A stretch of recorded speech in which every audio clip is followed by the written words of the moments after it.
tadi laporan saya sudah jelaskan panjang lebar. Ada kewajiban kita melaporkan semua kasus kecelakaan kerja di tempat kerja pada pejabat yang ditunjuk di pemerintah.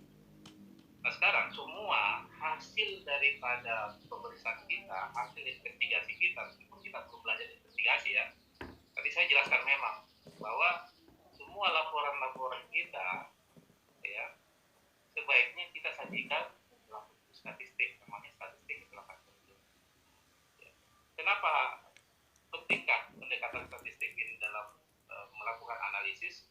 Pentingkah pendekatan statistik ini dalam memahami peristiwa-peristiwa kecelakaan kerja? Pentingkah statistik yang kita gunakan tentunya dalam misalnya melihat sampai sejauh mana kinerja P2K3 di tempat kerja sangat penting. Jadi dari statistik ini tentunya nanti akan memberikan gambaran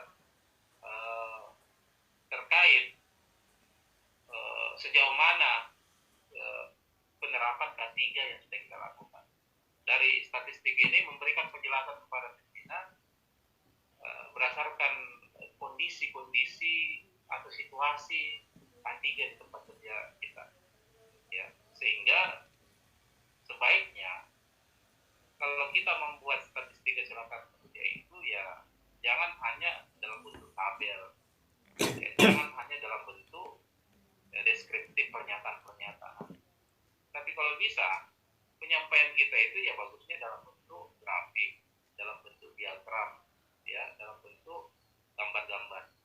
Agar apa? Agar memudahkan kita dalam memahami peristiwa-peristiwa atau kondisi-kondisi yang ada di tempat kerja. Nah, statistik kecelakaan kerja yang saya mau sampaikan kepada teman-teman sekalian di sini adalah bukan statistik yang mungkin pernah kita pahami di bangku kuliah. Ada namanya statistik inferensial, ada namanya statistik parametrik, ya ada statistik dengan menggunakan alat uji regresi linear berganda sekali. Ya ingat waktu kuliah ya ada mungkin dengan menggunakan Chi-square, ada mungkin yang menggunakan alat uji dengan menggunakan aplikasi statistik program social science atau kita istilahkan dengan SPSS. Itu bukan. Jadi statistik kecelakaan kerja di sini standarnya yang saya mau sampaikan karena waktu sangat terbatas, ya minimal ahli K3 itu memahami bagaimana menyusun laporan statistik dengan menggunakan rumus atau formula frekuensi rate dan severity rate, ya yang kita istilahkan dengan FR dan SR. Jadi FR itu ya biasa disebut dengan angka kekerapan dan SR itu biasa disebut dengan angka keparahan. Nah, kita mau tahu sampai sejauh mana angka kekerapan daripada peristiwa kecelakaan yang terjadi di tempat kerja. Di tingkat nasional juga akan dihitung, akan dianalisis itu dengan menggunakan pendekatan FR dan SR. SR itu angka keparahan daripada peristiwa kecelakaan. Ya, berapa besar jumlah hari yang hilang akibat daripada kecelakaan di tempat kerja. Itu kita bisa estimasi itu dengan menggunakan rumus SR. Okay. Jadi pengukuran kinerja K3 juga itu kita bisa lihat. Jadi kinerja K3 kita itu bisa diukur dari FR dan SR itu. Ya, analisis pengukuran kinerja K3 Anda bisa diukur oleh orang, bisa diukur oleh saya, bisa diukur oleh siapa saja dengan menggunakan frekuensi rate dan severity rate yang ada. Oke. Jadi pengukuran kinerja K3 kita itu ya bisa kita gunakan tentunya dengan penggunaan pendekatan statistik frekuensi rate dan severity rate. Jadi salah satu kegiatan dalam penerapan SMK3 baik itu OSAS 16001 tahun 2000 ataupun SMK3 berdasarkan PP 50 tahun 2012 tentang penerapan sistem manajemen keselamatan dan kesehatan kerja, tentunya adalah dengan melakukan pengukuran kinerja K3. Jadi kinerja K3 kita itu bisa diukur apakah kinerja K3 Pak Ismunandar bagus atau tidak. Ya, bagaimana kinerja ketiganya Pak Dodi, bagus atau tidak, bisa terlihat Pak dari penerapan atau analisis frekuensi rate dan suffering rate, gitu ya. Nah, tentunya dengan mengacu kepada Permenaker nomor 3 tahun 98 tentang tata cara pelaporan dan pemeriksaan kecelakaan, itu terdapat standar perhitungan statistik kecelakaan kerja. Yang mana itu yaitu frekuensi rate dan severity rate. Apa itu frekuensi rate? Yaitu banyaknya kecelakaan kerja per 1 juta jam kerja orang akibat kecelakaan selama periode 1 tahun. Ya. Sedangkan severity rate itu yang disingkat dengan SR, kalau frekuensi rate tadi disingkat dengan FR, yaitu angka yang menunjukkan jumlah hari yang hilang per 1 juta jam kerja orang akibat kecelakaan selama periode 1 tahun. Jadi analisis perhitungan FR SR ini kita hitung per tahun. Laporan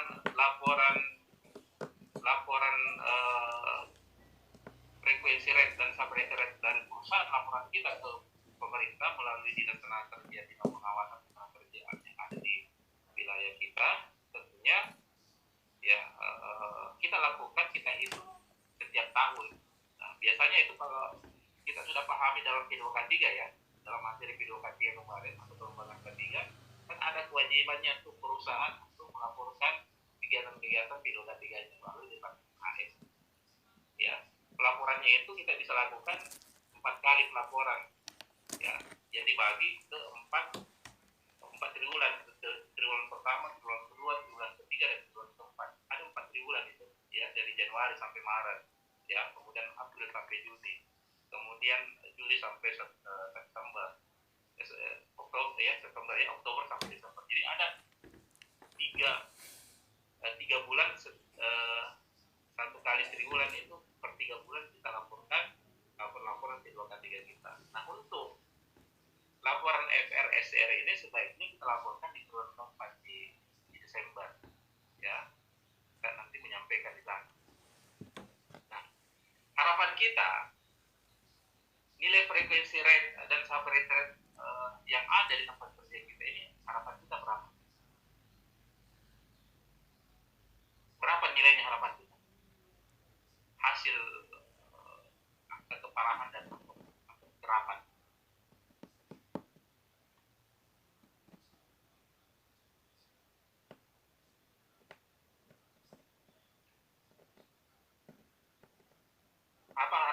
Berapa harapannya Heriadi? Berapa harapannya Jen? Berapa harapannya ya Istan? Febri? Dari nilai FR/SR ini harapan kita berapa? Pak Asrul, Firman harapannya berapa dari nilai FR/SR ini? 1, 2, 3, 10, 100?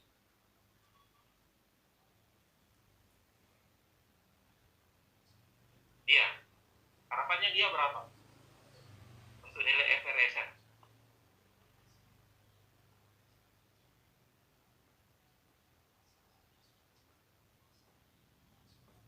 Anda sebagai ahli K3 harapannya berapa?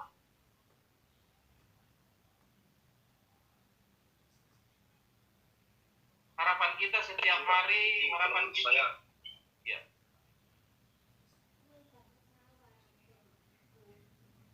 Berapa? Harapan kita setiap hari, bagaimana harapan kita setiap bulan, minggu, bulan, tahun, harapan kita berapa dari statistik ini?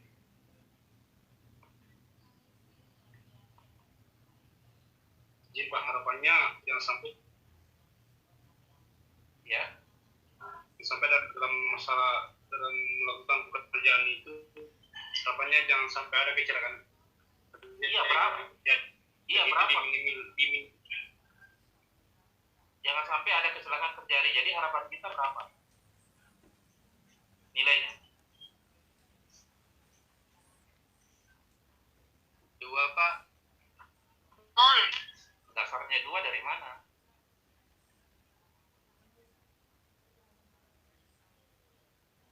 Dasarnya 2 dari mana?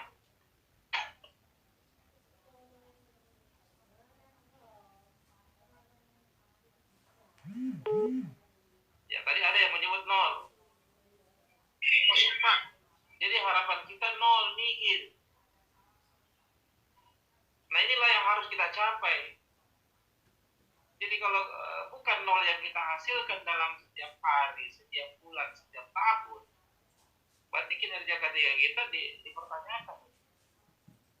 Ahli K3 kan tugasnya bagaimana menciptakan tempat kerja yang aman dan sehat, tidak ada kecelakaan kerja, tidak ada penyakit akibat kerja. Itu tugasnya ahli K3.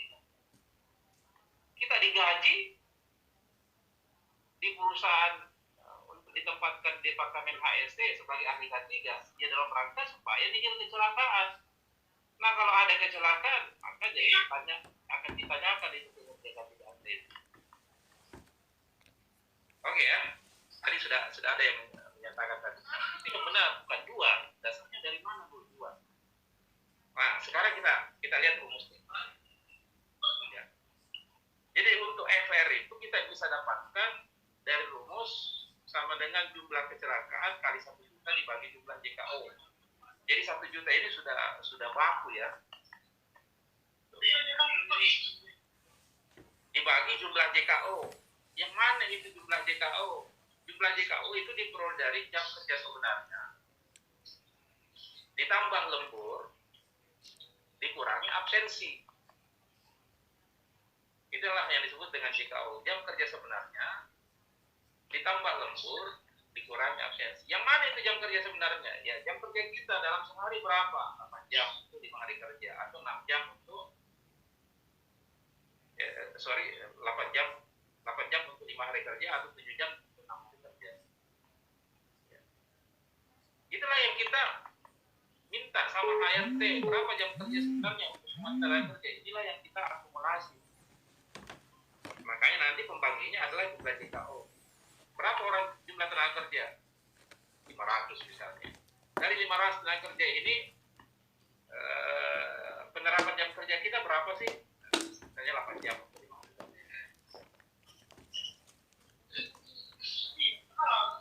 Ada nggak lembur? Ya kalau ada lembur, minta data lembur dari HRT. Berarti nanti ada penambahan lembur. Jadi dari jam kerja sebenarnya harus kita tambah lembur karena ada penerapan lembur. Ada enggak kehadiran absensi? Ada. Berarti nanti dikurangi absensi. Itulah yang disebut dengan JKO. Jadi saya ulang, JKO itu diperoleh dari jam kerja sebenarnya ditambah lembur dikurangi absensi. Bisa dipaham Yuriska?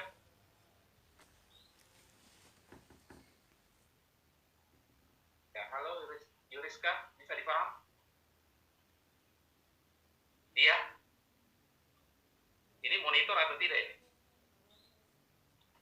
Ini Pak, boleh diulang tadi Pak, JKO-nya Pak? Ya, jadi JKO itu didapat dari jam kerja sebenarnya. JKO sama dengan jam kerja sebenarnya ditambah lembur dikurangi absensi. Karena kalau Anda belum menemukan nilai JKO, maka tidak ketemu nilai FR dan SR itu. Makanya poin penting yang harus kita pahami di sini adalah bagaimana menghitung nilai JKO itu.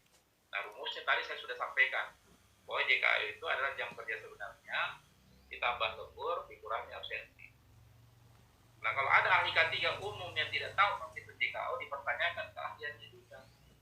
Kita kan nanti dinyatakan sudah lulus, misalnya dinyatakan lulus, ya dia kapok, dinyatakan lulus ahli K3 umum. Tapi nanti disuruh menghitung JKO, dia tidak tahu. Maka akan dipertanyakan keahliannya. Kok ada ahli K3 tidak bisa menghitung nilai JKO? Kenapa tidak dia bisa menghitung nilai JKO? Karena dia lewati materi ini, misalnya. Dia tidak posisi di tempat ketika mengikuti materi ini. Misalnya ya. Makanya saya harus pastikan Yuriska ada di room, Hikmah harus ada di room, dia kamu harus ada di room ketika saya bilang. Karena banyak ahli K3 tidak bisa menghitung nilai JKO, padahal dia sudah dinyatakan ahli. Oke ya. Nah, tadi saya panggil dia tidak nyaut.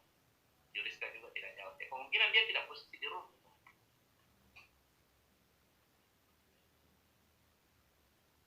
Ya, ada chat yang yang masuk harapannya nilai FR-nya kecil. Ya, harapan kita bagaimana nilai FR itu tidak ada kalau bisa. Ya. Kalau bisa sekecil-kecilnya, kalau bisa tidak ada, itulah yang disebut dengan nihil. Karena kalau masih ada meskipun kecil, masih ada kerugian itu.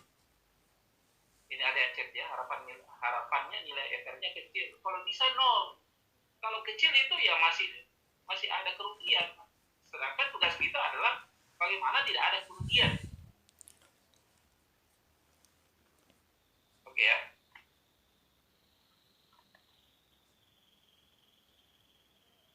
Sekarang sampai di trend itu adalah angka yang menunjukkan jumlah hari yang hilang per 1 juta jam kerja orang akibat kecelakaan selama periode tersebut. Jadi hitungnya juga 1 tahun untuk melihat berapa jumlah hari yang hilang. Inilah yang disebut dengan angka keparahan. Formulanya hampir sama ya, kali 1 juta dibagi jumlah JKO. Jadi kalau kita tidak tak menghitung JKO di sini, kendalanya kita nanti. Jujur saya menyatakan tadi bahwa masih banyak ahli K3 yang bingung, yang salah dalam membuat rekap DKO di perusahaan. Apalagi kalau perusahaannya itu banyak sekali sudah tenaga kerja. Ya, tidak ngerti menghitung DKO. Ada dulu ahli K3 yang diperintah oleh pimpinannya untuk membuat rekap DKO.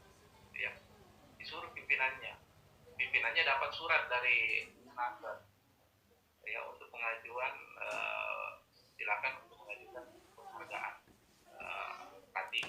Salah satunya adalah penghargaan zero accident. Nah, syarat untuk mengajukan penghargaan zero accident itu harus melampirkan rekap DKO 3 tahun terakhir, 3 tahun berturut-turut dari pas pengajuan itu.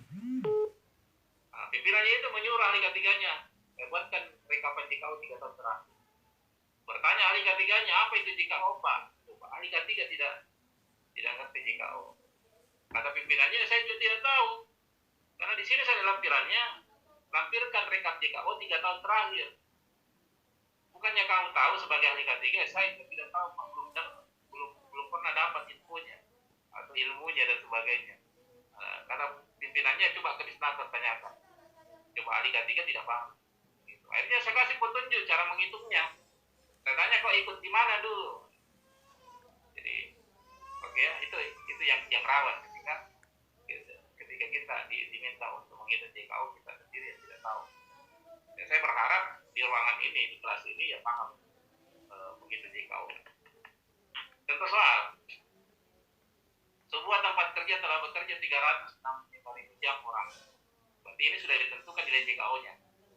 Selama setahun telah terjadi 5 kasus kecelakaan kerja yang menyebabkan 105 hari kerja hilang. Pertanyaannya tentukan FR dan SR. Jadi mudah saja. Kalau menentukan nilai FR-nya ya formulanya tadi jumlah kecelakaan kerja dikali 1 juta dibagi JKO. JKO-nya sudah ditentukan. Misalnya dalam soal ini. Berarti tinggal masukkan ada 5 kasus kali 1 juta dibagi JKO 365. Ya 365.000 yang orang sama dengan 13,70. Kita bulatkan 14. Artinya apa? Bahwa dalam setahun terjadi kira-kira 14 kecelakaan kerja setiap 1 jam orang. Berarti ini adalah angka keterapannya. Oke ya.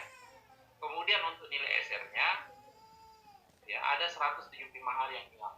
Kali 1 juta dibagi JKO 365 sama dengan 49. Artinya apa? Nilai SR yang ada mengindikasikan bahwa selama kurun waktu tersebut terjadi hilangnya waktu kerja sebesar 400 jam. Nah, harapan kita sebenarnya tidak sebanyak itu. Tapi boleh jadi lebih besar dibanding ini. Kalau perusahaan-perusahaan kayak perusahaan tambang di Marwal, tenaga kerjanya berapa? Ribuan. Ya, di Freeport ribuan. Itu agak rumit itu menghitung JKO-nya karena terlalu banyak tenaga kerja, terlalu banyak perusahaan vendor, mitra dan sebagainya. Ya, tapi itu kan tidak susah selama kita komunikasinya nanti sama HRD. Nah, sekarang saya kasih waktu 2 menit untuk menentukan dulu nilai JKO-nya berapa ini. Ya, jika diketahui jumlah tenaga kerja satu perusahaan ada 500 orang tenaga kerja, waktu kerja per tahun 50 minggu, jumlah jam kerja per minggu 48 jam, jumlah jam lembur